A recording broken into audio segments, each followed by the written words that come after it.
Everyone, we are here with writer-director Annick Blanc, and she has a film, her first feature, premiering at South by Southwest. The film is Hunting Daze. It's going to premiere March 9th. And Annick, how are you? I'm all right. I'm all right. I'm good. I'm getting prepared. We're leaving in a few days. Very excited. The first time in South by Southwest, so very excited to go. Well, congratulations, first off. Super cool. One of the better festivals. So that's awesome. Here, Um, can you do me a favor and tell me about Hunting Days? What is the film about? the film is about our main character Nina that gets stuck in a cabin with a bunch of guys that are there for a bachelor party. And that first tell her that they're gonna show her their real man ways to make things, and she's gonna discover hunting and all that. But then another stranger comes along, and then the dynamic kind of a twist, and the events kind of becomes more and more complicated, and we go more into the thriller, psychological horror side of the movie. Hmm. So there's a lot going on here tonally, and it moves around. Um, when was it shot, and how long was the shoot? Think we shot I know we shot in 2022, in the autumn of 2022. It was a short shoot. We didn't have a big budget for that. So we had 19 days of shoot. So it was a fairly short, very intense shoot. Very intense, and obviously it was starting to get pretty cold about that time of the year, and yeah. Yes, Nina thought it was a bit tough. It wasn't. It was tough. It was a little bit. It was a tough shoot. That's often what we said because it was a shoot where we had always something going on. Right, there's animals, there's fire, there's rain, there's intense scene. The actors are always at the end of like the human experience, right? They're really facing it.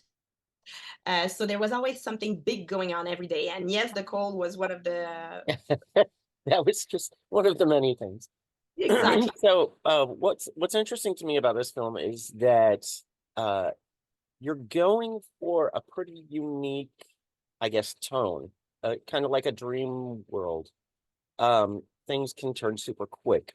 They can be funny, then suddenly terrifying, then suddenly shocking. Um, what draws you to that fluidity in tone? Well, I think it's kind of the way I kind of live life. I think also like I'm really sensitive, so like I can really go from like I see something beautiful and I want to cry to I see something sad and like I need to laugh, right? So I always feel like my life is like that. So it's kind of the way I experience it. So for me, it's natural to do it into a movie, but I also really like what it does for the viewer because of course then it's full of surprise, right? So you never know where you're gonna be, and the film is also about gaslighting in a way, right? About like some characters being led by a group into direction that they didn't think they would go, right? So by doing the same to the actor, they think they fall in love with those characters. Then they see they're not all good, but then they still love them. So, but then they want to laugh, but then they're surprised. So, like, I kind of do the same to the characters, to the viewers, sorry, that they live the same as the character and that they follow the journey with them. Really live it from the interior. For me, I think it's the best way to give a message, right? If you make the audience live it instead of showing them, then Yeah, I think yeah, you they really kind of live the moment. yeah. You definitely like to play with that duality. Um, so which obviously makes a more interesting watch and journey. Um, so let's talk about some of your influences. Creatively as a filmmaker, what are some of your influences, uh, either, other artists or other, pieces that kind of help inform your work? So many. I go in all direction. It's funny because on this movie, when I was watching it, I was like, I would tell you the influences, you would be, what? It's in this movie? But like, I remember I watched Shame a lot, just because of the mood, the toxic masculinity, the sensuality. I was looking for something in that. I also was watching Stranger by the Lake for Mhm. the slow tone, the characters doing always the wrong decision. Of course, I was watching Shining a lot for like the cabin fever movie feeling. All the, of course, just the really suffocating feel, Claustrophobic. Yeah, claustrophobic. Was I watching some comedy? I remember that towards the end I watched a bunch of comedy, but I really go all over the place, right? To kind of really, because that film is so much, right? So I need to get my influence from of course. many areas, right? Yeah, excellent, excellent. So Nina is a key part. Very, you had to get that one right. Uh, how was it difficult to find the right actor for that part, and how did you cast? It was very difficult because we needed we needed somebody.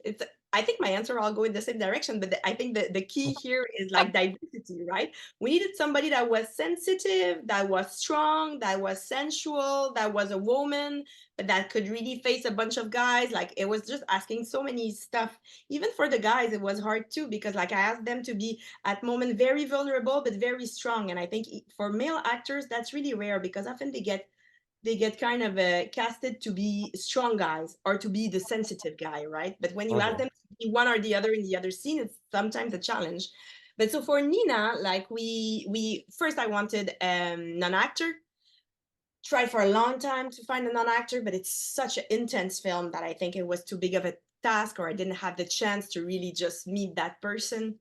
And then we auditioned a lot of actresses, and actually Naima Ricci, her agent, I think proposed her to us 5 times. But I had only seen her in role where she had a shaved head. She was always very vulnerable, very dark, not quite funny in Mm. those roles. And like we were like, and not sensual, a little bit tomboy. So we were like, no, no, I don't think she's right. I don't think she's right. And then we saw everybody. And then at some point I was like, well, we didn't see her, right? So I called a friend we have in common. I was like, do you think she could do that? Do you think she would like to do that? Somebody really, really tough like that? And she was like, that's all she wants to do. She's tired of being the victim. She wants to like fight the world. I was like, okay, we'll see her. And then like she came in, she had dressed up the part, and her long hair had grown since her last big film where she was memorable with her shaved head. And like she started the scene, and I was like, oh, that was dumb, like we wasted 1 year looking for somebody when like the agent herself was like, see her, and we're like, no, no, thank you. And in the end, it was clearly her. So What's so funny is that you were looking for range and duality. Excuse me. You were looking for range and duality, but you had assumed she was one thing. exactly, So exactly. It's the power of the. I had rarely meet her in person. Had I met her in person, I would have known. But it's the sure. power of the image, right? She was so strong in this other film she had done that I think she just stick in my head like that was her. But it's ridiculous. It's an actress, right? That's She that's can. that's the trap that a good actor gets into is if they do something right, they get stuck there. You I'm know. sure that like if that other film had cast her after me, they wouldn't have wanted to see her for an audition for that other film because they'd be like, "Now she can be that vulnerable, straight little girl, tomboy girl." It's just. But she's no, Naima is incredible like that, and she had. But the one thing that even though like it was the one thing that she had was this mix of being. She's so magnetic. She's so beautiful, but she's really tough, and she has this anger inside of her, and like she can kind of play with that, and she could really face the guy, there's this one scene where she meets them where the guy turns around the main actress for like 9 minutes, And every time we did that in an audition, I had to warn the actress, this is going to be an aggression for you, because being so cornered by so many men that go around you, you have your eyes closed, you can't see it. For a woman, your instinct is telling you to run and Mm, to shut them off, you know. But Nina, she stays and she shows them she's not scared. And that's what you need to feel, even though like your instinct are screaming, run away, because like, of course, as an actress, your instinct don't go, right? But right. she was the one that really managed to kind of stay, face them, and kind of enjoy in a way the moment. But it was tough for her. It was a tough scene. It was a Yeah. tough. Yeah.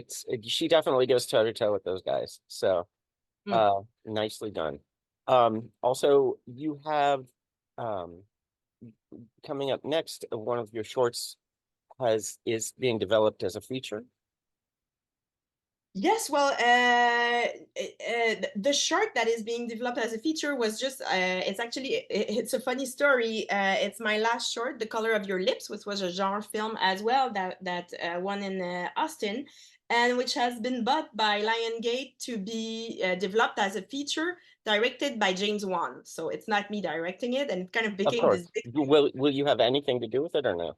No, we kind of let it go to like a bigger structure. It was kind of, for me, I was done with that story. And Yeah. I was like, I don't feel like this I want to do as a feature. It's so I was like, and it was kind of a, we were like, of course, we're from Quebec, right? So the States for us are always something a bit magical, right? The big studio movie. So I was like, if at the end of my life, I can say one of my short became a big studio movie, I think it's a good story. I like that story. So we kind of, release the rights. It's in development. I don't know if it, in the end it's going to be to be done, but this one, yeah, it was a so that's one. And for myself, yeah, I'm preparing other features, Mhm. but for now, I'm taking a break from shorts, or maybe forever, because at some point you kind of need to move on. So so And it why will. do you say that? I mean, because what do you how do you decide if something is a short or a feature? If the story is told. I think it's just shorts. Yeah, you're right. I think some stories can be better as a short. It's just that a short takes, in a way, almost as much work as a feature. And I've directed 3, I've produced 15.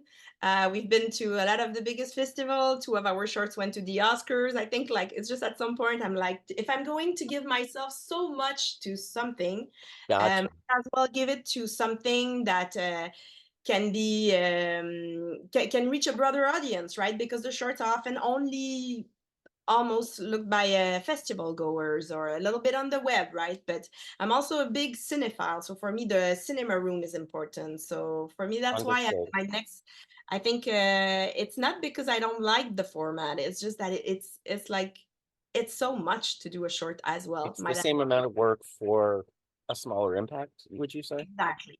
Gotcha. Well, here you are though. You've got your first feature. You're going to be at South by in just a few days. Um, and you know, fun movie. So congratulations on that. And I really wish you the very best of luck and can't wait to see what the reception is like. Me too, thank you. You're so welcome. Again, everybody, Annick Blanc and Hunting Days is March 9th at South by Southwest. And yeah, best of luck.